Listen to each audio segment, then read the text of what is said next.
What's up, Tigers? I am back.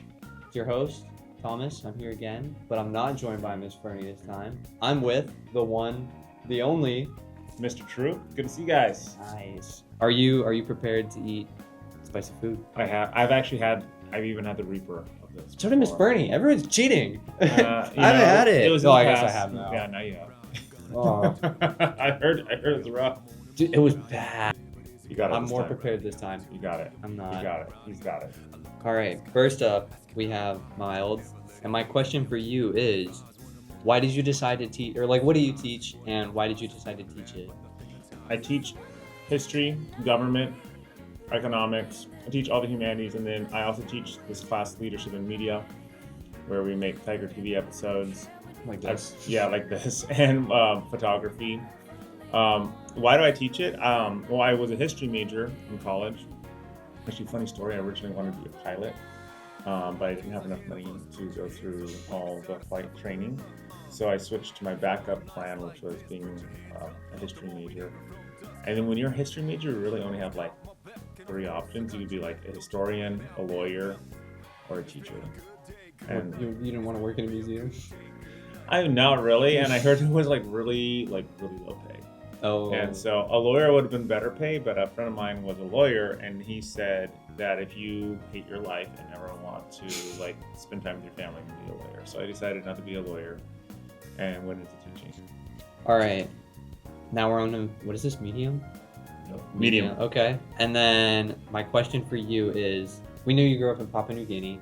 So what were some like culture shocks from moving here to the U.S., like differences and whatnot? One of the big ones was I grew up in the jungle, so there weren't a lot of stores. And so I remember landing in LAX. First of all, I'd never seen a freeway. And Really? so, yeah, well, yeah. I'd probably seen a freeway, but I was really little. We came back every 4 years. So I remember like 3rd grade, I'd never seen a freeway. I was like, this is this huge road with like all these cars going both ways. And then going to the supermarket for the first time was like this crazy experience with like all the food. And then to top it off, we even went into, back then it was called a Price Club. It's Costco now. And that just blew my mind that there was that much food in one place. Is there not like a traditional like supermarket in Papua? Yeah, but it's like little. It's like, Oh, it's like a mom and pop almost? yeah, like a little mom and pop. And you can go in and they have like 2 types of rice maybe. And you go in here and you have like 40 types of cereal. And so yeah, that was a big shocker. The other thing was the smog. So when I remember my first time flying in, the sausage delicious. I came in LA when the smog was still really bad, and I just remember being like disgusted by how dirty and like ugly LA was because it was like smoggy at the time, and it was like concrete jungle with all the smog. So I was not impressed by that. I was like, this is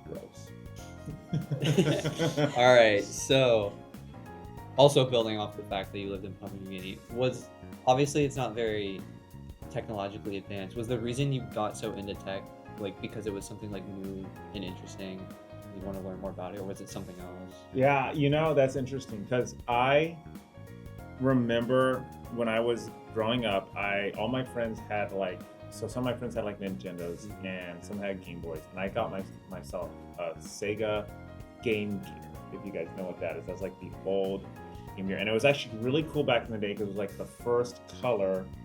It was the first color, or we're supposed to be. It's really not. It's not bad. It's not thing.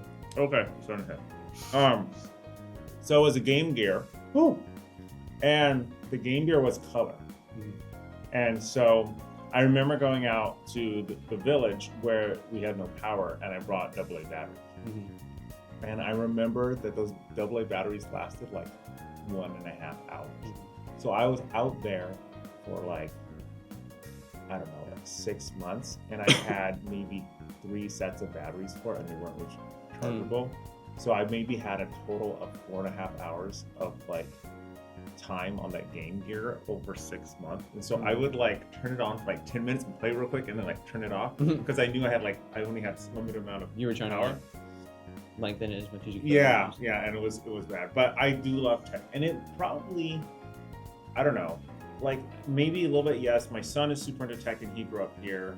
but I definitely remember when we got power and like I could go back to like civilization. I loved it. It was like I hated going out with no power and stuff like that. All right, extra hot. This is where it gets Yeah, scary for I'm me. already sweating a little bit.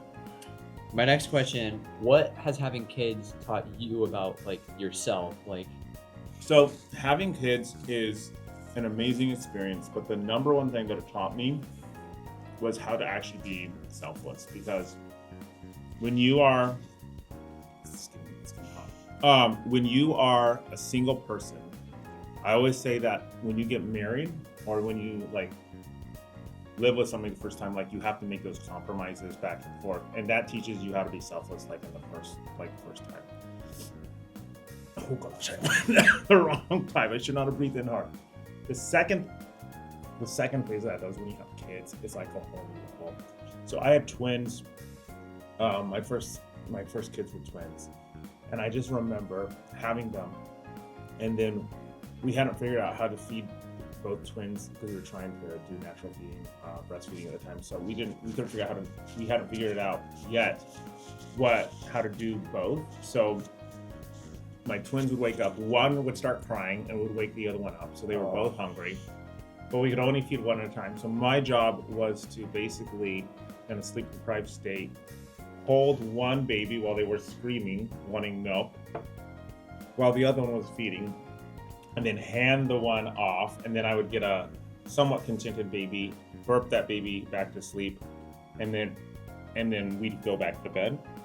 After a little while, we figured out how to do both. That was a game changer. But like your life is not your own, and once you have kids, it's like you learn like what being selfless is like in a whole new way, and what giving looks like. I'm gonna do a 2-for-1. First of all, what is a life regret that you have? Like something you could go back and change. What would it be? Eating this wing. Oh my gosh. Oh my gosh. Well, one of my regrets in life is probably, I had mentioned that I wanted to be a pilot before, and I remember kind of giving that up and moving to history. It's not so much a regret, but I do wonder what my life would have been different. I think everything works out for good, personally. So there's a chance I wouldn't even know my current wife, I'd have a different family. So it's a big what if. One of the things that I think that I regret is just not pursuing that a little bit further, and seeing where that could have gone. But I love my life as it is now. I like literally zero regrets. I love my job. I love working with high school students. I used to make fun of teachers. So when I was in college, they had all the teachers. They were doing all their classes. I'd be like, "Ooh, you guys are gonna be teachers," but I was wrong. Like teaching high school students is amazing. It's awesome, and I love it. So regret, but also like just super happy how. My last question, kind of a joke question.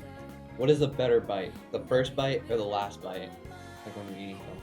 First bite, first bite, for sure. Especially when you're increasing the heat on the wings. But I think with the first bite, you get that anticipation. So like, you've like looked at that food. Maybe you're at a restaurant, you've ordered it. You're like, I've heard like this is a good meal, and like so you're anticipating. And that first bite, when you bite into it, a lot of times on the last bite, especially if you're eating a lot, you're just trying to finish it. You're like just doing one more, just kind of like get it done. But yeah, 100% for me, the first bite is the anticipation. Dude, half of the enjoyment in life is like looking forward to things, and then half of it's actually preparing. So that's why they say enjoy the journey, not the destination. Which the destination of this is absolutely. Dude, we did this on wings before. This is way worse than the wings. This is way worse than the wings. Oh man. Yeah. Improvements from last time. That was good. Yeah. Yep. Thank you for joining me. Good job. Thank you guys for joining us. Yeah. Watching us I suffer. hope this was entertaining. Thank you, Tigers. I'm gonna go down the rest of this. Goodbye.